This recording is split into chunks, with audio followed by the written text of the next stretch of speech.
One of the reasons we love Nintendo games is that we know the characters. We've known them for nearly 3 decades, some of us our entire lives. Life is filled with such uncertainty, but through it all we know Mario, we know Link, we know Samus, or so we thought. You know, in retrospect, the truth is, we never really knew her at all. And now that Tecmo's Team Ninja is shining a light on her dark and mysterious past, it's clear that Samus Aran isn't at all who we thought she was. This is what happens when an old friend defies your expectations. There's just one question: will you be as open to her changes as she's been to yours? This is Metroid Other M for the Nintendo Wii. At first glance, Other M looks like a bizarre shift from Metroid. The game blends 2- and 3-dimensional perspectives to create a distinct fusion of gameplay styles, and it feels very strange. At least, at first. Once you play for a while and explore the game's eerie alien environments, you oddly start to feel more at home. And that's because the game finds a way to incorporate design elements from Metroid games as diverse as Prime and even Fusion into one sweeping and surprisingly comprehensive new Metroid. But that's gameplay, and unheard of as it may be for a Metroid title, gameplay often takes a backseat to narrative in Other M. Now, prior Metroid games have told stories, obviously, but never in such a dramatic and theatrical manner. This time, you don't uncover the plot by scanning ruins or piecing together fragments of lore. Instead, Other M tells a more cinematic story, in the truest sense of the word.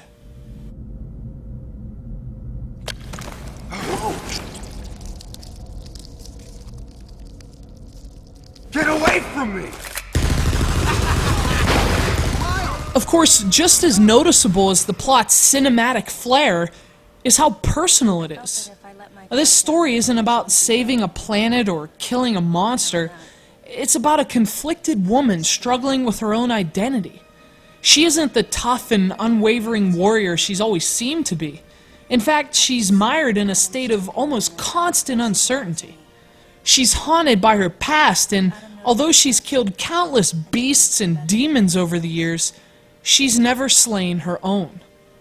What's really impressive about Other M is the way it manages to capture the spirit of Metroid, that undefinable trait which has spanned games ranging from first-person adventures to side-scrolling platformers, and again translate it into a new experience.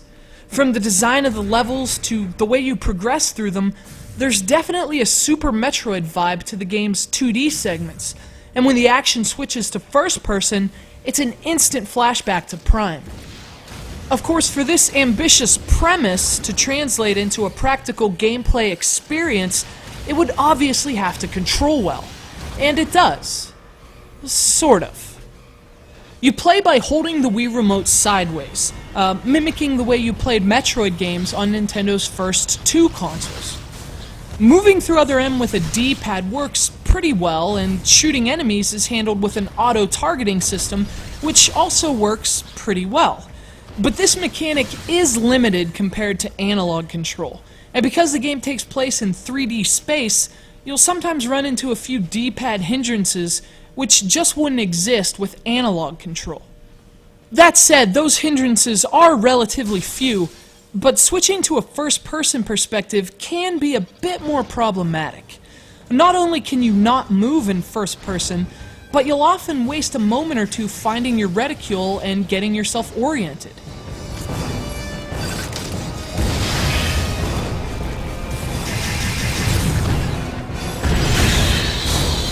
I know it doesn't sound like much, but it can mean all the difference between a successful missile strike and getting thrown to the ground. So ultimately, the first-person view works a lot better for exploring your environment than engaging in close combat. But unfortunately, sometimes Other M doesn't give you a choice. And it's the moments you're forced to battle from a first-person perspective that you see the shortcomings of this stationary mechanic. Paired with a few other questionable design choices, like replenishing missiles and health simply by holding down the A button, instances like this give you the sense that Other M's cutscenes might have been more of a priority than its gameplay. And as engaging as that gameplay can be, it's definitely not as polished as what we experienced in the Prime games, even at its best. But, you know, forget the Prime games for just a moment. I know it's sacrilege, but this Metroid is doing something different. It's trying something different.